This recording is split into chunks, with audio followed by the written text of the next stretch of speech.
हर्षिल घाटी में पहाड़ के ऊपर जिस जगह बादल फटा वहां घने जंगल दिखाई दिए, लेकिन पानी के तेज बहाव की चपेट में आने से कई पेड़ अपनी जगह से उखड़ गए। नदी के किनारे पर कुछ मकान भी नजर आए जो सैलाब के साथ नदी में समा गए। लोगों ने आशंका जताई कि सैलाब में सेना के कुछ जवान भी बह गए।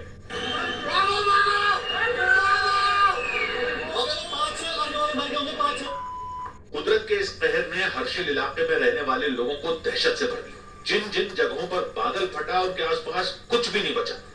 और उत्तरकाशी में मौजूद हर्षिल घाटी में ही 2 और जगहों पर बादल फटने की घटना हुई।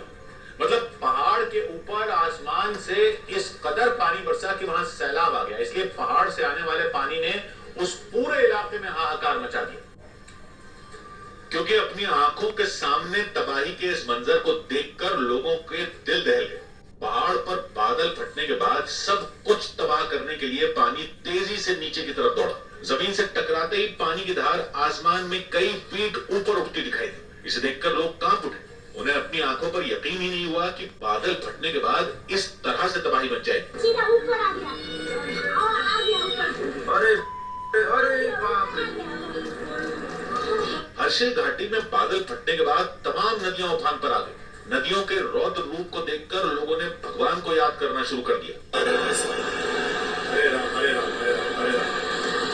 अब आपको इसी से जुड़ी हुई 5 तस्वीरें हम दिखाते हैं और उसमें आप देखेंगे कैसे बादल फटने के बाद उत्तरकाशी में जबरदस्त तबाही आ गई और कुछ ही सेकंड में सब कुछ बर्बाद होता हुआ नजर आया। किसी ने सोचा भी नहीं था कि पल भर में जिंदगी भर की कमाई मलबे में तब्दील हो जाए। फिर गंगा नदी का ये रौद्र रूप आपको नजर आएगा। उत्तरकाशी में ये बादल फाड़ तबाही आई है। हालांकि फिलहाल युद्ध स्तर पर रेस्क्यू ऑपरेशन चलाया जा रहा है, लेकिन 58 सेकंड में कैसे ये पूरा का पूरा जो गांव है वो दफन हो गया, इस तस्वीर के जरिए समझा जा सकता है। ताश के पत्ते की तरह मकान हो, दुकानें हो, सब कुछ बहता हुआ इस सैलाब के साथ नजर आया है। और आपको ये भी बता दें, ये आंकड़ा भी सामने आ गया है। 50 से ज्यादा ऐसे होटल हैं जो जमींदोज हो चुके हैं, इसीलिए भारी नुकसान की भी खबर मिल रही है। हालांकि इस वक्त सेना हो, आईटीबीपी के जवान हो या उधर रेस्क्यू की टीमें हो, एसडीआरएफ से लेकर एनडीआरएफ, सबकी कोशिश यही है कि फौरन रेस्क्यू में तेजी लाई जाए।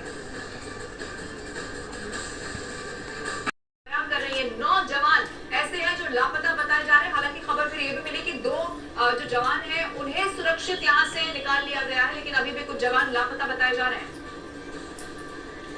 सेना और आईटीबीपी की टीमें मौके पर है मौजूद। युद्ध स्तर पर राहत बचाव का काम जारी। देवभूमि में आई तबाही में आर्मी कैंप भी हुआ है तबाह। हर्षिल घाटी में सैलाब की चपेट में आर्मी कैंप भी आ गया। हर्षिल आर्मी कैंप में आर्मी मेस और कैफे है। हर्षिल में आर्मी कैंप के बहने के बाद सेना के 9 जवान लापता हो चुके हैं। 2 जवानों को हालांकि सुरक्षित निकाला गया। लापता जवानों की तलाश जारी।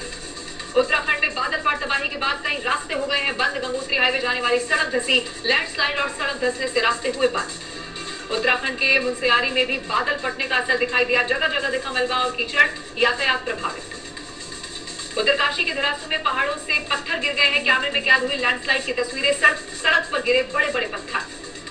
उत्तराखंड में उत्तरकाशी को धराली से जोड़ने वाली सड़क पूरी तरह से हुई तबाह। भटवाड़ी में पूरी सड़क बह गई। सड़कों के कट जाने से राहत टीमें अब तक मौके पर नहीं पहुंच सकी हैं। उत्तरकाशी के भटवाड़ी इलाके में सड़क का एक बड़ा हिस्सा नदी में समा गया। धराली जाने वाला रास्ता पूरी तरह से बंद।